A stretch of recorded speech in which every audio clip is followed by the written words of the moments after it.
রথযাত্রার বিকেলে ইসকনের সৌজন্যে এক টুকরো মায়াপুর উঠে এলো বাঁকুড়ায়। নির্দিষ্ট সূচি মেনে শুক্রবার বর্ণাঢ্য শোভাযাত্রা সহকারে বাঁকুড়া শহরের লালবাজার শ্রী শ্রী হরেকৃষ্ণ নামহট্ট সংঘের উদ্যোগে রথযাত্রার সূচনা হলো। পাণ্ডু বিজয় উৎসব শেষে শহরের লালবাজার সার্বজনীন দুর্গা মন্দির প্রাঙ্গণে রথের দড়িতে টান দিয়ে যাত্রার সূচনা হলো।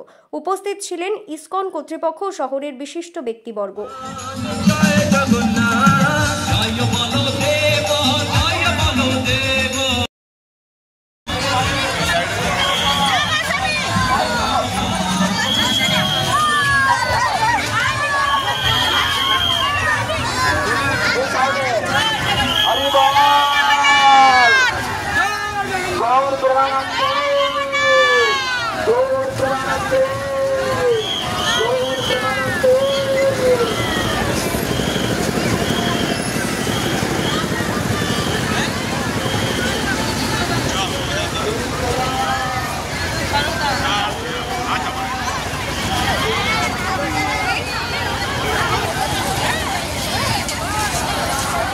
লালবাজার শ্রী শ্রী নামহট্টের তরফে জানানো হয়েছে, অন্যান্য বারের মতো এবারও এখানকার রথ লালবাজার মোড়, স্টেশন মোড়, ফেডার রোড, লোকপুর হয়ে রাজগ্রামে শ্রী শ্রী শ্রী রাধা দামোদর মন্দিরে মাসির বাড়িতে পৌঁছবে।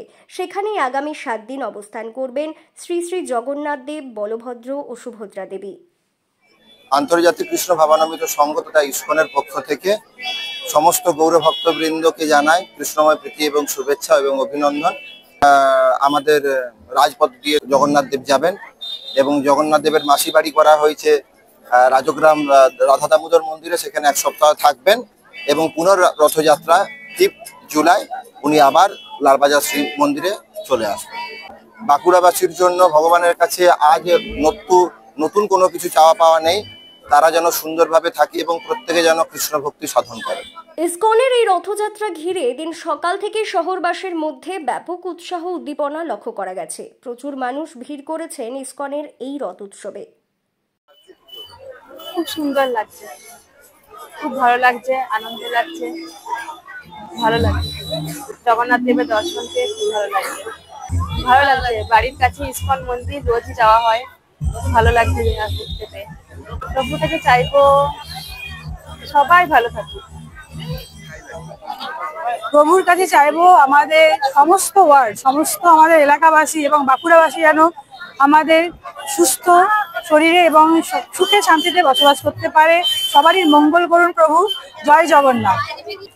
সেটা তো আপনারা এই পরিবেশ দেখেই বুঝতে পারছেন যে কতটা উদ্দীপনা মানুষের মধ্যে, প্রভুর প্রতি যে ভক্তি এবং যে উৎসাহ এবং প্রভুর প্রতি যে ভালোবাসা, সেটাই আমরা সাধারণ মানুষের মধ্যে দেখতে পাচ্ছি।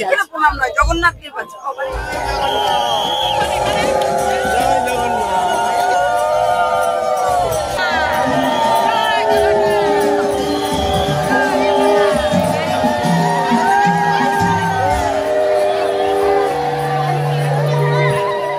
রিপোর্ট, দক্ষিণ বাঁকুড়া দর্পণ, বাঁকুড়া।